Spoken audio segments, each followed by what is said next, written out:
Chegar 5 da tarde e a piques de cumprirse 10 anos da tráxica morte do párroco de Vilanova dos Infantes en Celanova, os veciños están a celebrar unha novena na súa memoria no Santuario da Virxe do Cristal. Os veciños piden xustiza para don Alfonso. Antonio, vai comezar xa a novena, non? Que tal, compañeros? Nos estamos na igrexa de San Salvador de Vilanova dos Infantes. Xa coñecedes a Manuel, padre Manuel, que estivemos antes. David, que era un monaguillo de don Adolfo, de cando tiña 14 anos, hai 10 anos. E xa vedes, compañeros, esperemos non atrasarnos moito nesta conexión, porque ás 5 comeza, compañeros. Xa vedes que pouco a pouco foi chegando xente e aínda falta máis xente por chegar, porque non sei canta xente hai aquí en Vilanova. Cantas? 200 personas. 200 persoas. Hai algo de máis ou menos 100 personas. entre 100 e 200 persoas, 100 personas. que vivides aquí nesta parroquia. Nesta parroquia viven alrededor de 100 persoas e nunha data tan conmemorativa, non? Como estes 10 anos que se fan da morte de don Adolfo, pois a xente, os veciños non querían faltar. Durante todos estes días, padre, estamos celebrando un novenario en homenaxe precisamente a don Adolfo, non? Sí, precisamente para que non quede a memoria de don Adolfo neste dolor, pola injusticia non saber quen foi. Claro, aparte diso, pois tamén mediante a fe, pois sanar estas feridas, non? Voulle preguntar aos veciños como era don Adolfo. Vos que o coñecestes. A ver, dé un paso adiante, compañeiro, que vexo que vostede quera falar. Ese sacerdote, de todo, ese non fixo... Era un santo, di. Un santo, ese é un santo. Votou aquí moitos anos, non? Cantos anos votaría aquí, máis ou menos? Sobre 50 anos. Case 50 anos, compañeiros, non? Entendo que moi querido este home, non? Moi Queridísimo. Todo o que podamos facer por il hai que facer para saber quen o matou. Imos recordar, porque efectivamente están recordando o suceso que aconteceu hai 10 anos, compañeiros, que imos recordar que xusto o 10 de marzo de 2015 don Adolfo saía dun velorio. Voulle pedir a David que dea un paso adiante para falar con el sobre este asunto. Hai 10 anos don Adolfo volvía dun velorio, volvía á casa parroquial, xusto ao lado desta igrexa, cando se supón que alguén ou algunhas persoas o estaban esperando para roubarlle a imaxe dunha virxe, non? A Virxe do Cristal, que finalmente acabaron roubando, non? Non roubaron nada máis, só roubaron esa virxe e nese roubo pois mataron o padre, non? Foi así o suceso. Sí, nesa noite don Adolfo pois perde a vida na casa ritual nese asalto, morre ese día, sí. E 10 anos despois, compañeiros, aínda non se sabe quen foi. Efectivamente, a xustiza ten que determinar. Nós o que pedimos é xustiza. Desde Vilanova pedimos que a imaxe regrese ao Templo do Cristal, que porque a imaxe tampouco nunca apareceu, non? Nunca apareceu. E queremos que se repare tamén a memoria de don Adolfo e que se faga xustiza. É dicir, falamos de que hai unha serie de unha persona ou persoas que siguen na calle, que están impunemente na calle. O sea, isto ten que ter algunha consecuencia. Segar unha vida desa maneira, unha vida de bondad, unha vida de cariño e unha vida entregada aos fieles. Porque ele era moi bondadoso, viña moita xente pedirlle cartos, pedirlle esmola, pedirlle axuda, non? Sí, ele era unha persona sempre pendiente das persoas necesitadas, sempre disposto a axudar, sempre ca súa porta aberta, cas maus abertas, aberto a escoitar, aberto a botar unha mão no que fose necesario. Houve algunha sospeita, non sei se os veciños... Mira, son uns cas gordos que o que mataron a do Adolfo, porque xa tiña que aparecer. Claro, o que mataron a do Adolfo tiña que aparecer xa. Houve certas sospeitas, pero nunca se chegou a demostrar, e ademais me comentaba antes unha veciña que cando pasan 20 anos, porque o caso agora mesmo está arquivado, non? Pero non quere dicir que en calquera momento poida aparecer un novo indicio e se reabra o caso, non? Exactamente, xudicialmente me parece que son 20 anos, é dicir, estamos na mitad do partido. E quero que ahora mismo pedirlle ás autoridades competentes no caso, pois que, por favor, desde Vilanova pedimos que se siga traballando no caso e que a morte de don Adolfo pois non quede no olvido, non? Compañeiros, non sei que me dicides desde que me di dirección algo sobre Adolfo no plató, compañeiros. Juan. Sí, Antonio, estábamos comentando aquí, pois, e escoitando os veciños que están ali pois a despedir e a reclamar xustiza. E temos unha amiga no noso plató, entre o público, Tete, que creo que casou precisamente este párroco, don Adolfo, é así? Sí. Contanos, Tete. No ano 67. Caramba. Estaba todavía en Santa Eufemia do Centro, en Ourense, estaba de adjunto. Todavía non era... O sea, casoute sin ser cura?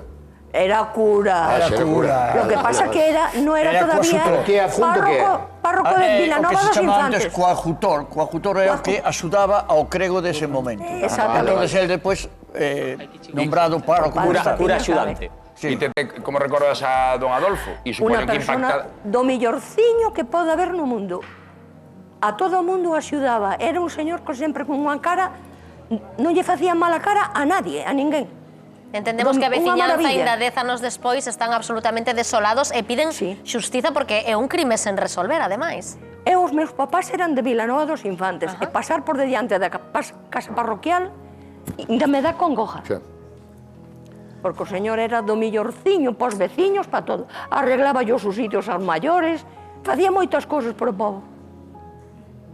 É o que hai. Un crime sen resolver, como decíamos, Antonio Mosquera, discúlpanos, pero coñecendo o caso de Tete, queríamos falar con ela, un crime sen resolver, e ademais unha virxe, unha imaxe moi importante para a vila, como nos contaban, non, Antonio? Creo, me dirán os veciños, que a imaxe que se roubou, esa Virxe do Cristal, non valía... Non sei, Milucho, podo te preguntar a ti un segundo, porque creo que non valía cartos esa Virxe, pero tiña un gran valor sentimental, non? Tiña valor sentimental para a cousa do pueblo, pero así un cuarto de diñeiro nada. Foi o único que roubaran daquela, non? Foi o único que roubaron, a imagen, sí, curioso. Que non sei a que veu, porque para matar unha persona puderon levar a imagen e máis deixar ao home que quedara vivo. Que curioso, non? Claro, ti coñecíalo ben tamén. Sí, conocía ben, todo o mundo, e que o pueblo todo o mundo conocía ben. Pero en ese momento... Bueno, pois imos deixar que empece tamén a novena, o padre que moitísimas grazas por nos atender, aínda se ten que cambiar, todos os veciños que atracamos aquí de repente antes de empezar a novena, moitísimas grazas por colaborar nesta conexión e nos esperemos que poida sair un novo indicio e que poida reabrir o caso, que salga algo porque que os culpables... Foron uns cargos, repito... Bueno, pero a ver se aparece algunha proba que reabra o caso e que isto non quede sen resolver por outros 10 anos, compañeiros. Esperemos que se faga xustiza, non? Claro que sí, grazas, Antonio. Nos quixémonos sumar a esta novena, a este recordatorio e esta tamén reivindicación pola xustiza. Manel Oureiro, xa falamos deste caso no quen anda aí. Decía Antonio, a ver si chega algunha pista, algún indicio que poida reabrir o caso. Está complicado porque isto que se chama un caso frío, é dicir, pasaron xa 10 anos, e isto, eu lembro cando isto sucedeu, eu fun a Vilanova dos Infantes o día seguinte, ou 2 días despois, e lembro que en aquel momento na vila había como unha especie de psicose colectiva, non? Porque sabían que quen fora que matara o sacerdote era alguén de fora, e unha persoa de fora, como era eu, facendo preguntas por ali, pois era unha situación un tanto... Había desconfianza, non? O ambiente había unha certa tenso. Había unha certa tensión. Sí que é certo que ao longo dos anos a teoría máis firme que hai sobre o móvil deste crime, é dicir, viron ustedes nas pantallas esa imaxe, a pequeniña, esa estamos vendo, esa pequena figuriña de cristale do século XVII, máis ou menos. Antes se vía un primer plano dela, non é que teña unha factura excesivamente bonita, e a temos, pero sí que é verdade que ten unha técnica que era moi difícil de conseguir fai 300 anos. De feito, no seu momento, chegou a provocar unha auténtica revolución na comarca cando quixeron levala para a diócese do arzobispado de Santiago, e os veciños se levantaron en contra. Xa estamos falando de algo que leva centos de anos. Por que digo isto? Porque o seu valor material é relativo, ten valor material, non é que non vala nada, ten un valor material relativo, pero sí que ese valor emocional, ese valor afectivo que ten para moitísimos veciños da zoa, ese é probablemente o móvil que está detrás do crime. Se especulou durante moito tempo que evidentemente tiña que ser un golpe por encargo, porque lembremos que os asaltantes que entraron na vivenda non levaron nada máis e tiñan as chaves da igrexa. Eu estiven dentro desa igrexa, unha igrexa que, como moitísimas igrexas rurais de Galicia, pois ten cousas de prata, cousas tallas, cousas de valor. Non levaron absolutamente nada. E só e únicamente levaron a pequeniña. Polo tanto, se fala moito de que era un golpe por encargo. Quen pode organizar algo así para algo que en teoría non vale absolutamente nada? Dezanos despois seguimos sen coñecer as respostas. A teoría é que poidesen ser persoas que tivesen as súas raíces nese concello, que tivesen unha crenza profunda nesa figura, que vivisen xa no estranxeiro. Se falaba Venezuela, Brasil, Argentina, Sudamérica, alguén descendente da migración que, con moitos cartos e poucos escrúpulos, evidentemente, pois decidiu que quería que a pequeniña fose só pa él ou pa ela ou vaite saber.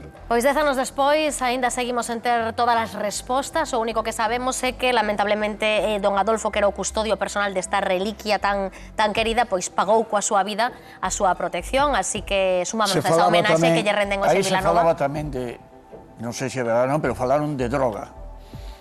Sí, non a droga en sí, sino de alguén que estaba afectado por ela, entrou a roubar, e el, como nos pasou a nós tamén, en moitas iglesias, e levou o golpe, como pasou con o crego de Guitiriz, con Alfonso de Sermolos. Incluso era alguén que el cuidaba ali, os efectos en ese momento, pois ofreceron dinheiro por el. Así pasou na zona que era, na nosa. Pois seguiremos pendentes de se existe algún xiro nesta investigación. Xa dicimos, un crime de hai 10 anos que aínda continúa sen resolver. Esta querida homenaxe que lle quería facer a veciñanza de Vilanova dos Infantes a este párroco tan querido. Avanzábamoslo antes e non queremos deixar pasar a ocasión. Icía, xa que te temos aquí, queremos coñecer máis polo